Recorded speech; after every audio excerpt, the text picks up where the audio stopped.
Praticar o auto-amor é um ato de cuidado com a própria vida. Sabe qual é o reflexo desse autocuidado? Você cuida e ama aqueles que te amam também. Conscientizar-se sobre a importância do Outubro Rosa é atentar-se mais ao próprio corpo. E isso é uma tarefa simples.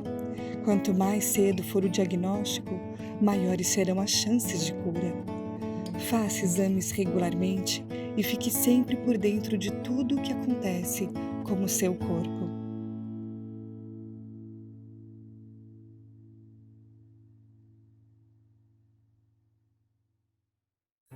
Meu nome é Patrícia Alves Tocco, tenho 44 anos, formada em Educação Física, trabalho com coaching, desenvolvimento de pessoas e empreendedorismo feminino. Vamos lá. Eu estava numa rotina de treino, de atividade física muito forte e eu estava sentindo algumas dores no braço. Cheguei em casa, peguei uma bucha vegetal e fui tomar um banho e a hora que eu passei na minha mama eu senti o nódulo. Eu senti o nódulo, fui até o postinho de saúde, passei por um médico ginecologista, que ele fez o autoexame, detectou realmente o nódulo.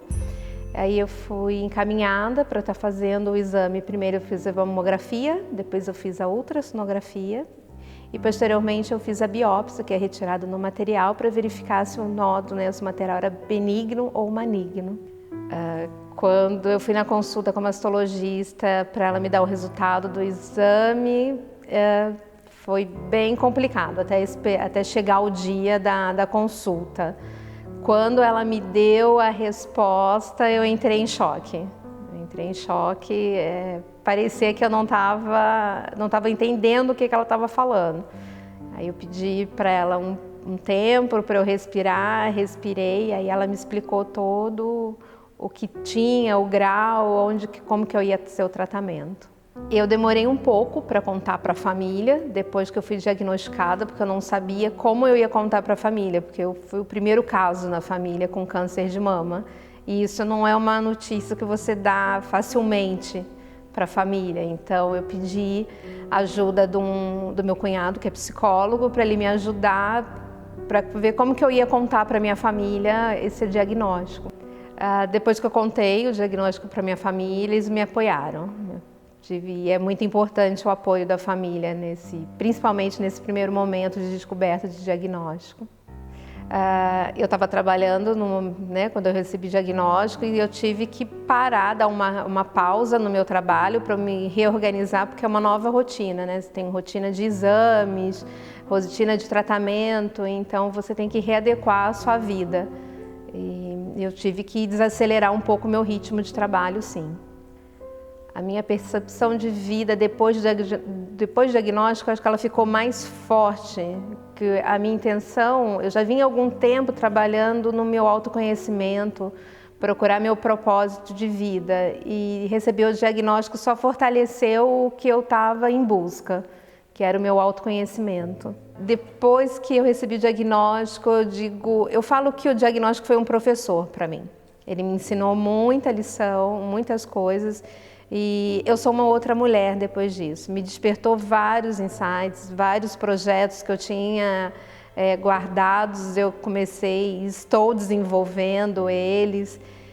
Foi libertador, foi um divisor de águas. O câncer, quando eu estava com ele, me ensinou muito. E agora é um caminho muito bonito que eu estou trilhando. Atividades para mim, eu fiz muito atividades de autorreflexão, de autoconhecimento, de me encarar, de me aceitar como eu era, porque eu tinha uma mania que eu achava que eu tinha que ser perfeita, não podia falar não para ninguém, e aí eu aprendi que eu sou a minha prioridade e isso não é egoísmo.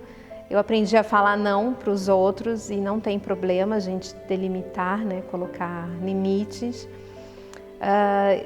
Projetos, eu tinha muito projetos de trabalhar com mulheres, impactar vidas de mulheres, estimular, apoiar, e o câncer me deu mais esse empurrão. Hoje eu tenho vários grupos de apoio a mulheres com diagnóstico de câncer, que acabaram de receber, que estão no meio do tratamento, que estão finalizando o tratamento.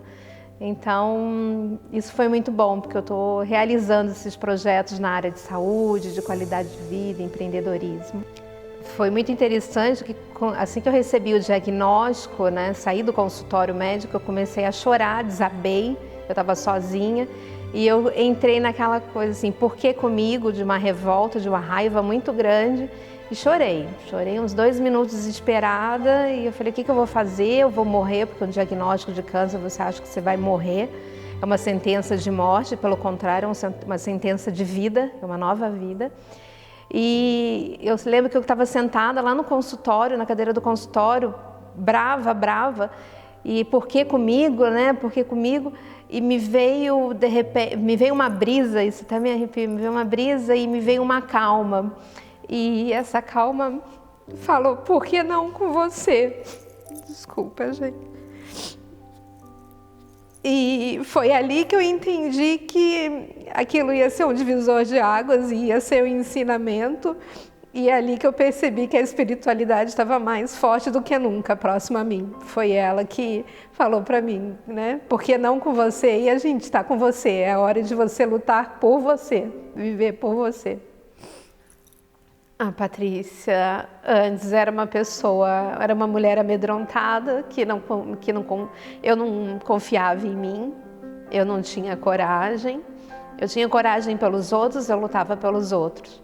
A Patrícia agora é uma mulher que se sente muito forte, eu me sinto muito amparada.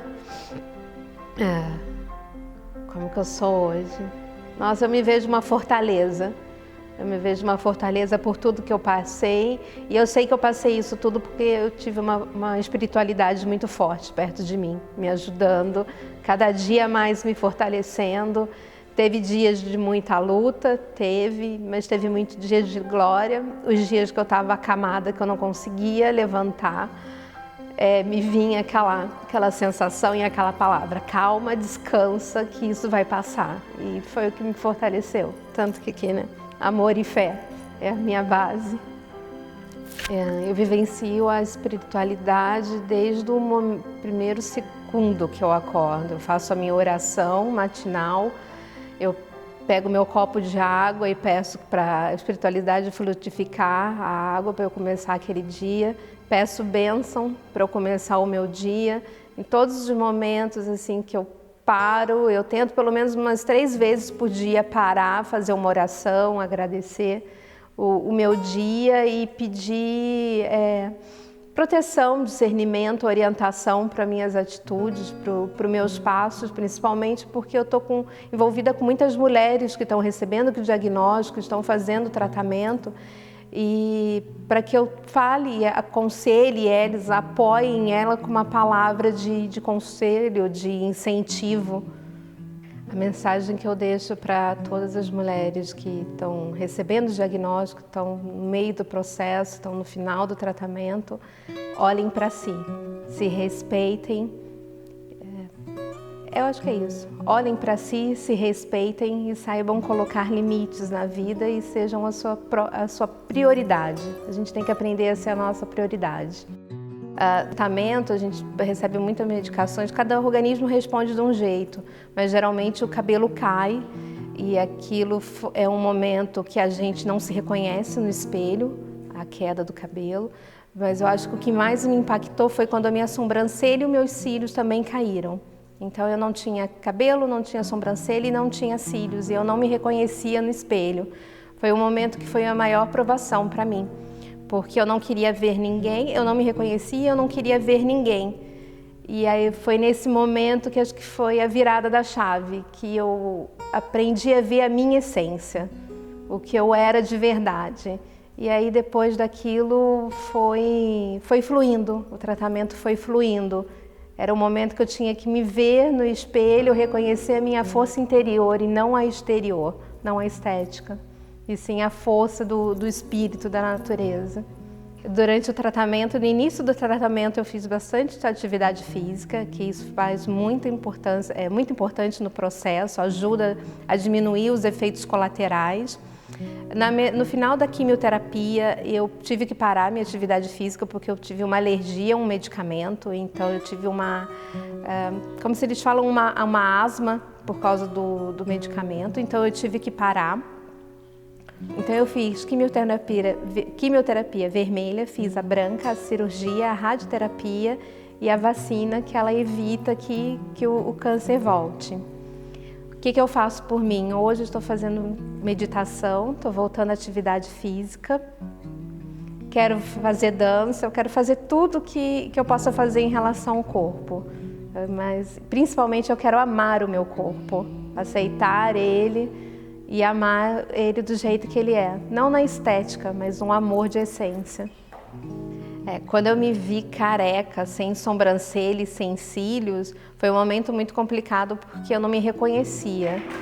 E aí eu comecei, no primeiro momento eu não queria ver ninguém, porque eu achava que aquilo era feio, eu não tinha identidade, mas eu falei, eu tenho que encarar isso de frente. E foi o momento que despertou a minha autoestima. E aí eu comecei a usar mais maquiagem. Eu não usei peruca, não usei lenço, né? Eu fiquei careca, mas aí eu coloquei um cílio postiço, pintei sobrancelha e fui pra vida. E aí eu falo que esse foi o momento, a virada de chave, porque foi o libertador foi o empoderamento feminino. Eu sou mais com cabelo, com sobrancelha, que um cílios. Eu sou um ser humano e eu posso ser o que eu quiser. A minha família me apoiou no processo. Houve sim uma mudança a gente ficou mais amoroso um com o outro, a gente ficou mais paciente um com o outro, a gente tentou ficar mais próximo, porque a quimioterapia às vezes ela mexe muito com a nossa imunidade, às vezes eu não podia ficar no mesmo ambiente com muita gente, né, porque poderia aumentar meu risco de ter infecções. Então, os momentos que a gente podia, a gente sempre estava junto, sempre festejando junto, e foi muito bacana. As crianças, né, eu tenho 6 sobrinhos, os bebês, o de 3 anos me viu careca e a princípio ele não entendeu, e a minha irmã conversou com ele que era um medicamento que eu precisava tomar, então por isso que eu ia ficar careca. Então, quando ele ia me encontrar, ele ficava passando a mão na minha careca e falava, tia, vai crescer, né? Vai crescer. E quando ele me viu o cabelo crescendo, ele falou, tá vendo, tia? Eu falei que vai crescer. Então, foi lindo. Eu quero agradecer muito ao TED, ao tratamento que eu recebi aqui. Eu tenho com toda a convicção que foi a cirurgia que eu fiz com o Dr. Hans, que segurou o meu câncer, que não deixou que ele fosse para o meu corpo. Então, eu sou eternamente grata a essa casa e ao Dr. Hans. Mas aí até o Dr. Hans ele me chamou para vir, mas aí meu cabelo estava caindo, eu falei, deixa eu passar por esse processo todo.